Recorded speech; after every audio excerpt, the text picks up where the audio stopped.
مغربی کوئی سوچ نہیں سکتا تھا اس وقت. وہ یہ بات کر رہے ہیں. اور جیسے اوریہ صاحب نے بات کہی کہ اقبال کا کمال یہ ہے کہ وہ تقو بفراست مومن ہو ینظر بنور اللہ والی بات ہے کہ وہ تو اللہ کے نور سے، نور بصیرت سے دیکھ کر پریڈکشنز کرتے ہیں. صحیح. Iqbal does not give you statements کہ شاید ایسا ہو جائے یا ویسا نہ ہو جائے. ہی از سو ڈیفینیٹو کہ حق الیقین پر جا کر مشاہدہ کر کر نور بصیرت سے وہ ایسی بات کرتے ہیں کہ لوگوں کو ایکچولی حیران کر دیتے. People get into a state of denial. کیسے ہو سکتا ہے؟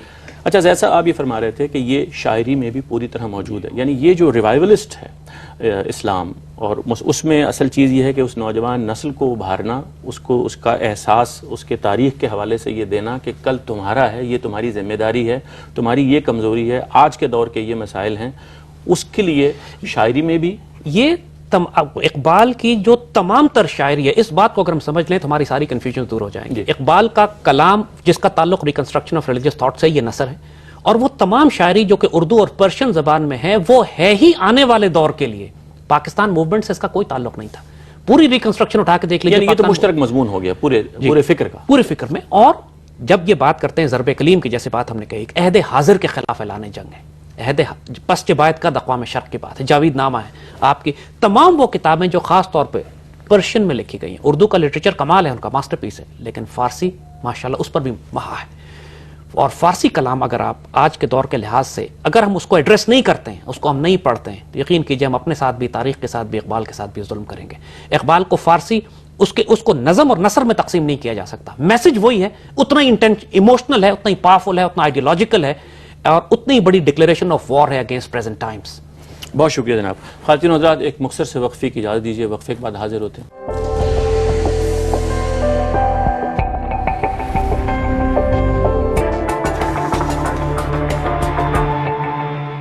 ویلکم بیک خواتین و حضرات. ہمارے ساتھ لائن پہ ہیں محترم جاوید احمد غامدی صاحب. آئیے ان سے بات کرتے ہیں اسی موضوع پر. غامدی صاحب السلام علیکم. وعلیکم السلام. غامدی صاحب ہمارے ساتھ تشریف فرما ہیں اوریہ جان مقبول صاحب، اور ہمارے ساتھ زید حامد صاحب بیٹھے ہیں، اور ہم گفتگو کر رہے ہیں اس بارے میں کہ اقبال کا اصل پیغام کیا تھا، اور کیا ایسا پیغام جو وہ قوم کو دینا چاہتے تھے، دنیا کو دینا چاہتے تھے، وہ ان کی نثر میں ہے یا ان کی شاعری میں ہے. آپ کی نگاہ میں اس بات پر کیا کامنٹ ہے؟ علامہ اقبال کی فکر کے تین پہلو ہیں. ایک تو مسلمانوں کی عظمت رفتہ کی بادشاہی کے وہ خواہاں تھے. ان کی شاعری میں بھی، ان کی نثر میں بھی آپ کو یہ پیغام ملے گا. وہ عظمت رفتہ کو دوبارہ حاصل کرنا چاہتے ہیں، مسلمانوں کے اندر اس کا ذوق پیدا کرنا چاہتے ہیں، ان کو ان کا ماضی یاد دلاتے ہیں، ان کی عظمت داستان سناتے ہیں. آپ ان کی بہترین نظموں میں ان کی شاعری کے بہترین کمالات اسی کے لیے وقت دیکھیں گے. دوسرا پہلو ان کا یہ تھا کہ وہ اسلامی فکر کی تشکیل جدید چاہتے تھے. یہ چیز ان کی شاعری میں بھی ہے اور ان کی نثر میں بھی ہے. مثال کے طور پر پیام مشرق میں، جاوید نامہ میں انہوں نے بہت خوبصورتی کے ساتھ اپنے فکر کو پیش کیا ہے اور یہ بتایا ہے کہ الہیات میں، سماجیات میں، عمرانیات میں وہ کیا زاویہ نظر رکھتے ہیں اور مسلمانوں کے فکر کو کس صورت میں دیکھنا چاہتے ہیں. ان کا یہ شدید احساس تھا کہ مسلمانوں کے علم کلام میں، تصوف میں اور فقہ میں جو فکر تشکیل پایا ہے وہ ایک تشکیل جدید کا تقاضا کرتا ہے. صحیح. تیسری چیز ان کی یہ تھی کہ وہ یہ محسوس کر رہے تھے کہ اگر مسلمانوں کو آزادی حاصل ہوتی ہے تو اس کے نتیجے میں ان کی ریاستیں وجود میں آئیں گی، اور اگر ریاستیں وجود میں آتی ہیں تو اس میں شریعت کا قانون ہوگا.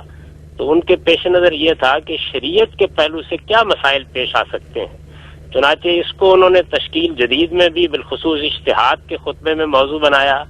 اسی پر ان کا ایک نوٹ بھی آپ اقبال میوزیم میں دیکھتے ہیں جس میں انہوں نے اپنے ہاتھ سے ان مسائل کی نشاندہی کی ہے جو مسائل شریعت کی تعبیر کے بارے میں پیش آ سکتے ہیں. اگر آپ اس تحریر پر ایک نگاہ ڈالیں تو آپ حیران ہوں گے کہ جتنے مسائل ہم کو پاکستان کے بننے کے بعد پیش آئے، بالخصوص ضیاء الحق صاحب کے زمانے میں، یہ ارتداد کا مسئلہ، یہ عورتوں کی شہادت کا مسئلہ، یہ میراث کے مسائل، یہ طلاق کے معاملات، ان سب کی انہوں نے نشاندہی کی اور یہ چاہا کہ ان کی تعبیر جدید کی جائے. غامدی صاحب، اگر میں آپ کی چیزیں ہیں جن سے ان کا اصل کنسرن رہا زندگی پر. آپ کی بات اگر میں صحیح سمجھاؤں تو کہ آپ کی نگاہ میں جو پیغام آج کے لیے ریلیونٹ ہے، آج کی مسلمان قوم کے لیے زیادہ قابل غور ہے، کیا وہ ان کی نثر میں پوشیدہ ہے جس کو ہم نے بھلا دیا ہے؟ یقیناً ایسا ہی ہے. اس کی وجہ یہ ہے کہ شاعری میں تو جذبات زیر بحث ہوتے ہیں. شدت احساس کی تعبیر ہے شاعری، یعنی انسان اپنے جمالیاتی احساس کو بیان کرتا ہے، اس میں آپ ان چیزوں کو دریافت نہیں کر سکتے جن کا تعلق فکر کی تشکیل جدید سے ہوتا ہے یا جن کا تعلق اجتہادی امور سے ہوتا ہے. تو اس میں تو کوئی شک نہیں کہ ان کی شاعری بے نظیر شاعری ہے، وہ دل و دماغ کو تر و تازہ کر دیتی ہے، اس میں انسان اپنے جذبات کی تعبیریں پاتا ہے. تو اس لحاظ سے تو وہ شاعری کبھی بھی ریلیونٹ نہیں ہو سکتی، وہ ہمیشہ ہمارے لیے ایک عظیم متاع رہے گی. اور کوئی شک نہیں ہے کہ دنیا کی شعری تاریخ میں ان کا غیر معمولی مرتبہ ہے، اور اس میں بھی کوئی شک نہیں ہے کہ ان کی شاعری اب بھی دلوں کو گرماتی ہے اور بعد میں بھی گرماتی رہے گی. لیکن حقیقت یہ ہے کہ ان کی نثر کی طرف زیادہ توجہ کرنے کی ضرورت ہے. اس کی وجہ یہ نہیں ہے کہ انہوں نے جو کچھ لکھا ہے وہ الہام ہے، وہ بھی بہرحال انسان ہی تھے. انہوں نے جو راستہ دکھایا وہ راستہ یہ تھا کہ کیا کیا معاملات ہیں جن میں ہم کو تعبیر جدید کی ضرورت ہے. وہ دین کو بدلنا نہیں چاہتے تھے، یہ چاہتے تھے کہ جو ہمارا فقہی ذخیرہ وجود میں آیا ہے اور ہمارے علماء نے بالخصوص متکلمین نے اور صوفیاء نے اور اسی طرح فقہاء نے جو کچھ سمجھا ہے وہ بہرحال انسانی کام ہے، اس پر ایک نظر دوبارہ ڈال کے دیکھنی چاہیے. بدقسمتی سے یہی پہلو ہے جس کو ہم نے فراموش کیا. عظمت رفتہ کی داستان تو ہم سناتے رہے، ان کی شاعری سے دلوں کو بھی گرماتے رہے، اب بھی گرماتے ہیں اور ہمیں منبر پر ان کے شعر پڑھے جاتے ہیں، لیکن یہ پہلو ہے کہ جو ہماری نگاہوں سے زیادہ تر اوجھل ہو گیا. بہت شکریہ غامدی صاحب، آپ کی گفتگو سے ہم اس بات کو آگے بڑھاتے ہیں یہیں سے. عریہ صاحب، آپ نے گفتگو سنی ان کی، یہ بات کہ جو پوشیدہ پیغام ہے، یا آپ جیسے ہم بات کر رہے تھے کہ غالباً ایسا ہے کہ وہ جو تعمیر نو کا پیغام ہے علوم کے اندر اور شریعت کے اندر، یہ نہیں کہ شریعت بدل جائے، وہ شریعت کے ماخذ تو طے ہیں، یعنی اصل بات یہ ہے کہ ہر دور کے اندر اس کو پریزنٹ کیا جائے گا، ہر دور کے اندر اس کو انڈرسٹینڈ بیس بناتے ہیں نا. سارے مجتہدین جو ہیں وہ معاذ بن جبل کی مشہور حدیث سے بناتے ہیں، بالکل، کہ جب ان کو یمن میں گورنر بنا کے بھیجا گیا تو آپ نے کہا کیسے فیصلہ کرو گے، کہا کہ آپ جو اللہ کے قرآن کے اندر پھر جو آپ کی سنت ٹھیک ہے، اس کا پھر میں مشورہ لوں گا لوگوں سے اس کے حساب سے، اور اس میں کوئی کسر نہیں اٹھا چھوڑوں گا. اور پھر آپ نے تھپکی دی اور دعا دی. اصل مسئلہ سارا یہ ہے کہ اقبال کا جو پیغام تھا، ہم سے ایک بڑی عجیب و غریب چوک ہوئی ہے جو دنیا میں کسی امت سے نہیں ہوئی، کسی قوم سے نہیں ہوئی. دنیا میں اقبال کا پیغام فارسی میں ہوتا یا اردو میں ہوتا، آج ہمارے دلوں میں ہوتا اگر ہم نے اپنی زبان کے اندر علم حاصل کیا ہوتا. آج ہمیں کہا جاتا ہے انگریزی ہماری بہت بڑی مجبوری ہے، رکاوٹ بن گئی، بہت بڑی مجبوری کہا جاتا ہے نا. یہ بات ہالینڈ سے کوئی نہیں کہتا، پرتگال سے کوئی نہیں کہتا، آسٹریلیا سے کوئی نہیں کہتا، ناروے سے کوئی نہیں کہتا، سویڈن سے کوئی نہیں کہتا.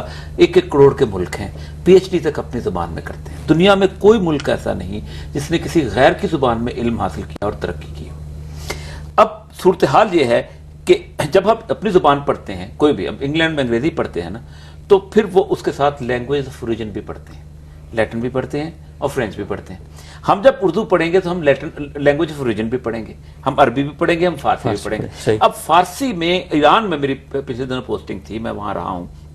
ایران میں بچہ اقبال کے شعر سناتا ہے، ٹیکسی کا ڈرائیور پڑھتے، چون چراغ اقبال لاہوری، ان کو اقبال لاہوری کہتے ہیں، چون چراغ لالا سوزن در خیاب بین شما اے جوانان عجم جا. وہ کہتے ہیں ہماری انقلاب کی بیس سے شعر ہے کہ میر اسد مردے کہ زنجیر غلامہ بشکنت. میں ایک بندے کو دیکھ رہا ہوں، ایسے شخص کو کہ جو تمہاری غلامی کی زنجیریں توڑے گا. دیدام مزروزن دیوار زندان شما، کہ میں اس کو تمہاری زندان کی دیوار کے روشندان میں سے دیکھ رہا ہوں. اب وہ کہتے یہ ہیں کہ یہ اقبال نے، اب یہ دیکھیں پریڈکٹیو ہے، اب اس پریڈکٹیو کو انہوں نے فورس بنایا، اس پریڈکشن کو انہوں نے اپنی جوان. وہ کہتے یہ ہیں کہ اقبال نے ہمارا محاورہ بدلا، کہ ہم شادی کا محاورہ پڑھتے تھے، زمانہ بات و نسازت تو با زمانہ بساس، کہ زمانہ اگر تمہارے ساتھ نہیں چلتا تو تم زمانے سے بنا بنو کے رکھو. تو اقبال کہتا ہے نو، زمانہ بات و نسازت تو با زمانہ ستیس، زمانہ تمہارے ساتھ نہیں بنتا تم سے جنگ کرو. جو بندہ محاورہ بدلتا ہے، اب محاورہ بدلنے کے لیے آپ کو زبان کے اندر علم حاصل کرنا پڑتا ہے. جب سے وہ لوگوں نے فارسی علم حاصل کیا ہے، ہر سال کوئی نہ ایک بندہ ان کا نوبل لوریٹ کے طور پہ اس کی نامینیشن ہوتی ہے، اور وہ سہولت اس زبان والی ہے.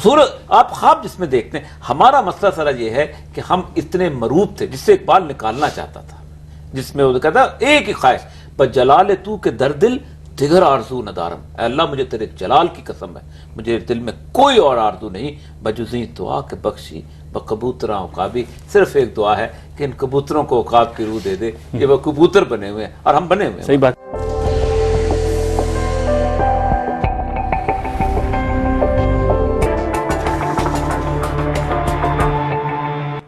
خواتین و حضرات، پروگرام دین و دانش میں آپ کا پھر خیر مقدم کرتا ہوں. ہمارے ساتھ اقبال پر گفتگو کے لیے اس وقت موجود ہیں سہیل عمر صاحب، جو ڈائریکٹر ہیں اقبال اکیڈمی لاہور کے، اور اقبال کے بارے میں ان کی گفتگو سے امید ہے انشاءاللہ ہم کو بہت کچھ رہنمائی ملے گی. جی سہیل عمر صاحب، آپ کا کیا حال ہے؟ جی اچھا ہوں الحمدللہ. سہیل عمر صاحب، ہم گفتگو کر رہے ہیں یہاں پر اقبال کے بارے میں، اور یہ کوشش کر رہے ہیں جاننے کی کہ اقبال کا اصل پیغام کیا تھا، اور وہ یہ جو 2-3 جہتوں میں انہوں نے کام کیا. ایک مسلمانوں کی عظمت رفتہ کو یاد دلایا، اس کے بعد انہوں نے جیسے معلوم ہوتا ہے کہ ہمارے علوم کی تشکیل نو کا ہم کو نسخہ بتایا، اور اس کے ساتھ انہوں نے بتایا کہ ہم اپنے مسائل کو ایڈریس نہیں